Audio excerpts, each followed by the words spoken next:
Viral, patung Bung Karno di Baju Asien diprotes tak mirip, kini sudah direvisi.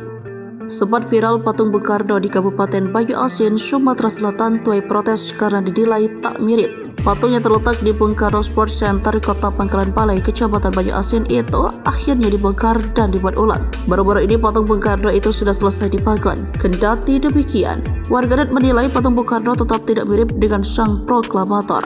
Seniman yang membuatnya merupakan seniman langsung dari Solo. 2 bulan lamanya, akhirnya patung Bung Karno yang bernilai 500 juta ini akhirnya selesai dibuat. Dari kejauhan terlihat patung Bung Karno yang berdiri dengan gaya hormat dan dengan tangan kiri menjepit tongkat komando.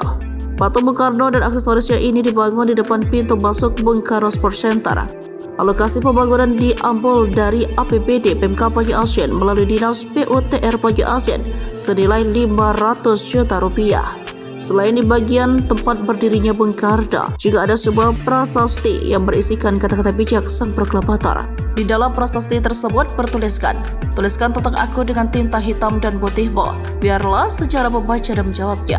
Selesainya patung Bung Karno di Bung Karno Sport Center, masih banyak warga yang beranggapan bila patung yang dibuat masih belum mirip. Meski terlihat belum mirip dengan patung Bung Karno pada umumnya, namun setidaknya sudah jauh berubah dari sebelumnya.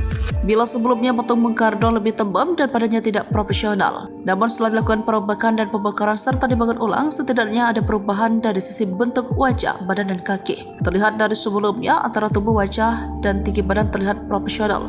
Sedangkan PLT Kadis PUTR Apriansyah menuturkan pengerjaan patung Bung Karno sudah selesai dilakukan seniman dari Solo.